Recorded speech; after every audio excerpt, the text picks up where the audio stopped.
더불어민주당 원내대변인 강유정입니다.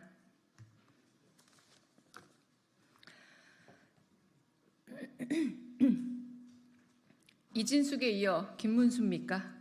윤석열 정부의 인사폭주 카르텔에는 대화와 타협, 상생과 연대가 있을리 만무합니다. 나 김문순대의 악몽이 되살아났습니다. 올드보이를 넘어 좀비 수준입니다. 윤석열 대통령이 신임 고용노동부 장관 후보자로 지명한 김문수 경제사회노동위원회 위원장 이야기입니다. 문재인 전 대통령을 겨냥해 김일성주의자, 총살감이라고 비난하는가 하면 노란봉투법에는 공산주의 딱지를 붙였던 인물입니다. 아스팔트 국으로 태극기 부대에 합류하고 유튜브에서 반노동 발언을 일삼으며 색깔론과 노조 혐오를 부추겨온 사람이 어떻게 노동자 권익을 지키겠습니까?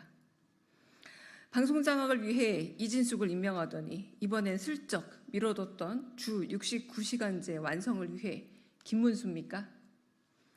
논란 속에 강행된 경제사회노동위원장 임명이었지만 지난 2년간 낸 성과가 있습니까? 노사 간 대화와 타협은커녕 갈등과 대결만 키우며 사회적 대화 기능을 아예 파탄냈습니다. 이젠 장관으로 임명해 노동자의 권익 보호를 위한 제도들을 모두 파괴할 생각입니까?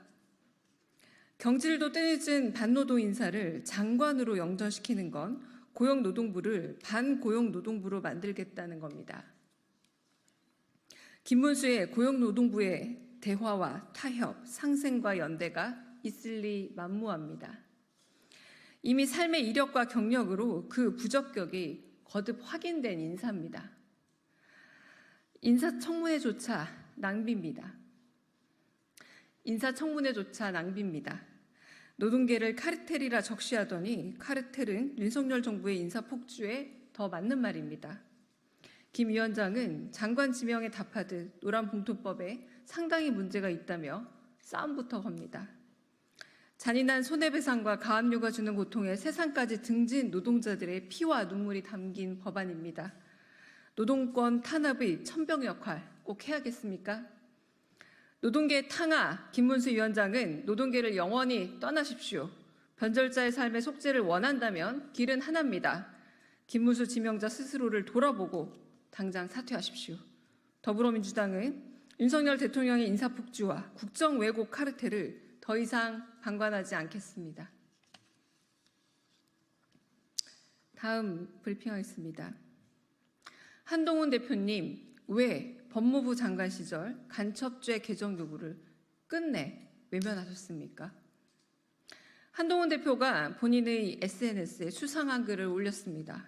국가기밀 유출 근절 목적의 형법 개정안이 민주당에서 다수 발의되었음에도 민주당에서 제동을 걸어 21대 국회의 문턱을 넘지 못했다는 내용입니다. 한동훈 대표 주장은 사실과 다릅니다. 실제 윤석열 정부의 책임이 가장 큽니다. 당시 법원 개정안을 완강하게 반대한 건 법원 행정처였습니다. 개정안을 심사한 속기록만 봐도 알 수 있는 사실입니다. 국민의힘 소속 소위위원들도 입법적인 검토가 필요하니 다음에 다시 논의하자고 소극적 태도를 보였습니다. 반면 형법 개정안을 발의한 민주당 의원들은 개정안 심사와 통과를 위해 수년 동안 거듭 노력해왔습니다. 민주당 손민순 전 의원이 처음으로 개정 발의했던 법안은 홍익표 의원이 이어 19대, 20대, 21대 국회 매 임기마다 발의해왔습니다. 미비한 법률 개정을 위해 법무부의 도움을 구했을 때 한동훈 법무부 장관은 그때 매듭을 지었어야 합니다. 장관일 때 놓치더니 왜 M1 책임을 이제와 민주당에게 떠넘깁니까? 장관일 때 놓치더니 왜 M1 책임을 이제와 민주당에게 떠넘깁니까? 무엇보다 심각한 건 이로 인해 위험에 노출된 국가 안보입니다. 윤석열 정부는 대통령실 도감청을 비롯해 막대한 안보상 위협에 속수무책입니다. 한동훈 대표님, 공당의 대표가 되었으니 사실을 그대로 말해야 합니다. 안보에는 여와 야가 없습니다. 문화자산을 비롯해 안보의 눈으로 지켜야 할 게 태산입니다.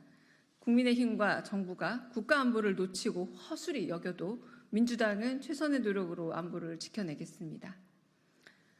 국민의힘과 정부가 국가 안보를 놓치고 허술히 여겨도 민주당은 최선의 노력으로 안보를 지켜내겠습니다. 감사합니다. 감사합니다.